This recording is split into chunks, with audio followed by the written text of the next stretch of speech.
ada hal yang sangat ibaratnya pakem di keluarga kita, di rumah tangga. Kayak misalnya aku nggak terima pada saat suami mungkin kasar dari segi verbal maupun fisik, terus mungkin ada perselingkuhan, itu hal-hal yang nggak bisa diterima. Oke, ya. Mbak Vega, aku pengen bahas mengenai komitmen pernikahan. Kalau kita lihat kan Mbak Vega itu di sosial media bareng suami romantis banget. Itu memang salah satu kayak upaya biar hubungan pernikahannya awet kah? Boro-boro romantis. Sebenarnya tuh aku nggak romantis, justru kan aku suka bilang tuh kita berdua tuh justru dingin gitu, nggak pernah yang kayak romantis, nggak pernah yang so sweet. Palingan kita sering bikin konten-konten yang emang sok-sok romantis gitu, tapi alhasil kita berdua ngeliatnya tuh lebih ke geli ya gitu, nggak romantis. Apa sih yang bikin kayak emang dari personal masing-masing nggak bisa so sweet, nggak bisa romantis? Atau gimana sih sebenarnya? Apa ya, karena memang kita berdua juga tipenya kan humoris ya, jadi kita lebih ke cuawakan dibanding so sweetan gitu. Jadi makanya aku sama suami itu emang satu frekuensi, kita berdua sama-sama yang nggak suka terlalu yang I love you, nggak yang gitu, tapi lebih ke tindakan, lebih ke kita saling support, saling menghargai. Yang penting aku tahu suami aku sayang aku juga sebaliknya, gitu aja sih. Tindakan, ini contohnya ya kayak Iya nih, alhamdulillah nih. Ini dari bukan dari suami, ini mah dari Kak Igun. Ini mah tadi Kak Igun, tadi penyambutan Kak Igun datang. Tapi kalau misalnya tadi nyebutnya tindakan, sering juga nggak sih suami kayak ngirim-ngirim ya, minimal ngirimin makanan, bunga, tanpa ada hari spesial? Nggak ada suami ngirim-ngirim bunga, enggak. Tapi menurutku ya, tindakan yang dilakukan suami aku tuh emang beda dari yang lain. Lebih ke tiba-tiba ntar aku disuntik imunisasi, itu romantis tahu beneran. Terus tiba-tiba suami aku kayak udah nyiapin vitamin, jangan lupa nih diminum gitu. Terus suami aku ngeliat, nih kamu minum ini, soalnya kamu kan alergi gitu. Jadi kayak, oh ternyata dia memang gak bisa seromantis, semanis itu, tapi untuk hal kesehatan, suamiku tuh se-concern itu mikirin aku, biar istrinya sehat. Ya mungkin tujuan dia dulu nikahin aku buat ngobatin aku ya. Gitu. Tapi kamu kan cewek itu kan kadang butuh ya kak hal-hal Pengen gitu. sih. Kamu suka kayak, aduh kenapa sih nggak? Gak apa-apa kan, sekarang udah banyak cara. Kita bisa belajar dari TikTok, Instagram, bisa dipaksa. Misalnya kita ajak itu, dipaksa kita bawa misalnya ke mall, mau ini ya gitu. Atau misalnya romantis-romantis yang lain, bisa aja sih sekarang mah diatur gitu. Nggak usah, kalau kata aku, kalau saat suami kita nggak bisa, nggak punya inisiatif, ya kita aja yang ngajarin, kita yang mulai gitu. Ini tuh emang sifat dia dari dulu sebelum menikah, pacaran apa emang kayak sering berubah? Dari pacaran juga memang nggak pernah romantis. Ya aku sebenarnya bukan pacaran sih, aku kan taruh ya dulu ya. Gitu kan, tak kenal maka taruh. Bicara soal komitmen pernikahan, ada nggak sih yang emang dari dulu udah bilang kayak perjanjian sama-sama kalau kita menikah tuh akan seperti ini dan sampai sekarang tetap diingat tuh janji? Ada nggak sih kak?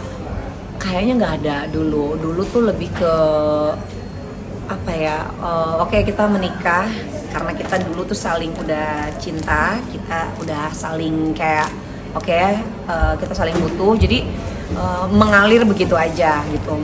Tapi sebetulnya boleh aja nih buat yang mungkin baru mau nikah atau mungkin lagi berencana untuk menikah, boleh banget tuh punya perjanjian. Tapi menurutku ya, kita mau berjanji seperti apapun, kalau pasangan kita akhirnya ingkar janji kan juga percuma. Lebih baik apapun menurut aku sebenarnya lebih bisa dikomunikasiin. Sebenarnya komunikasi itu udah hal yang paling basic sih, karena pada saat misalnya pasangan kita aja bikin hal yang kita nggak nyaman atau bikin kita jadi cemburu, curiga, itu semua bisa selesai dengan komunikasi gitu. Tinggal kita utarain, aku tuh maunya gini, kamu tuh sebaiknya jangan gitu. Selama itu hal yang bener gitu. Tapi ada nggak sih kak, kayak ibaratnya kayak konsekuensi, misalnya kayak kalau kamu melanggar ini ke depannya ya kita maaf ya udah. Oh iya ya, maksudnya tetap ada hal yang sangat ibaratnya pakem di keluarga kita, di rumah tangga. Kayak misalnya aku nggak terima pada saat suami mungkin kasar dari segi verbal maupun fisik, terus mungkin ada perselingkuhan, itu hal-hal yang nggak bisa diterima gitu. Jadi menurutku semua dalam rumah tangga itu pasti akan ada masalahnya, akan ada problemnya, mau itu kecil mau itu besar. Menurutku ya emang itu perjalanannya gitu, tapi semuanya itu pasti punya solusi, dan solusinya memang cuman komunikasi berdua gitu. Mau ngadu sama orang tua juga kalau kitanya belum punya keinginan untuk baikan kan nggak akan bisa. Jadi kuncinya menurutku sih kalau perempuan dan dan lebih tepatnya perempuan ya, kalau selama ada cinta sih selalu ada toleransi ya gitu. Mungkin dimaafin ya kan, mungkin ya udah nggak apa-apa deh, tapi besok jangan ya gitu. Dan menurutku laki-laki tuh nggak akan bisa berubah. Rata-rata ya, semua orang tuh nggak berubah. Nih kameramen semua cowok tuh cengir-cengir aja tuh kan, katanya iya bener ya, tersindir. Karena menurutku laki-laki itu dia itu udah kebentuk karakternya. Sekarang kita nikah sama dia misalnya 10 tahun, dia udah berumur 30 tahun 30 tahun itu udah kebentuk dengan karakternya. Jadi mungkin hanya bisa menyesuaikan nih, abis berantem sama istri, oke deh besok nyesuain, sehari 2 hari dia masih mau ngikutin kita. Tapi kalau habitatnya balik lagi ya bisa balik lagi gitu. Karena kan ada beberapa rumah tangga yang emang mematokkan ada nih komitmen pernikahan yang jadi patokan dasar untuk menjalani. Kalau kamu tuh enggak ya sejauh ini? Ya enggak sih, tapi kan kita juga harus kasih pengertian juga bahwa selingkuh tuh nggak melulu kayak misalnya ada pernikahan di luar pernikahan kita, misalnya itu namanya selingkuh. Kadang chatan yang dirahasiakan oleh pasangan itu juga selingkuh.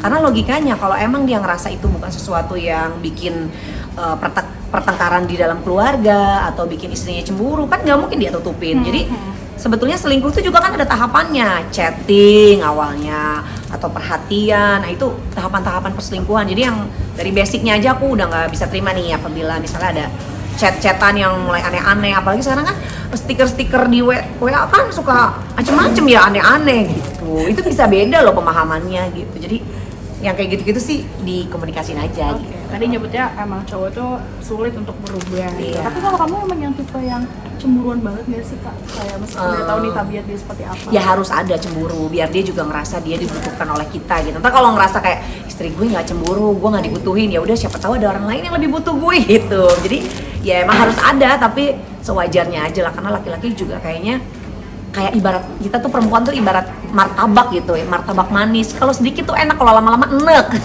Gitu. Baik nih terakhir nih Kak, aku mau tanya apa sih mungkin kebiasaan-kebiasaannya. Tadi kan emang nyebutnya nggak pernah romantis, tapi yang kayak emang ya hal-hal kecil yang sebenarnya itu yang bikin hubungan kalian gitu Kak. Mungkin yang kayak tadi kan tiba-tiba nyiapin obat-obatan buat kamu, atau kamu mungkin ke suami kayak gimana sih?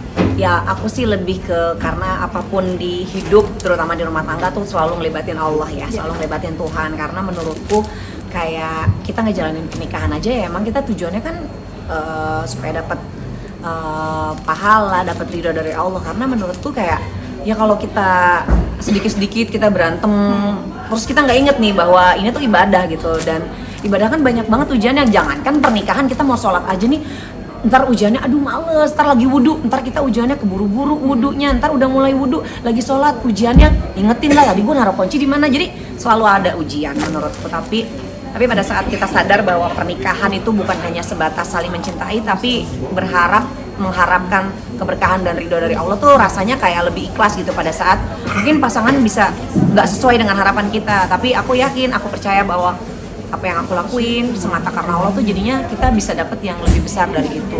Karena jangan pernah berharap sama manusia, dan selalu aku menempatkan di hati tuh hanya Allah gitu.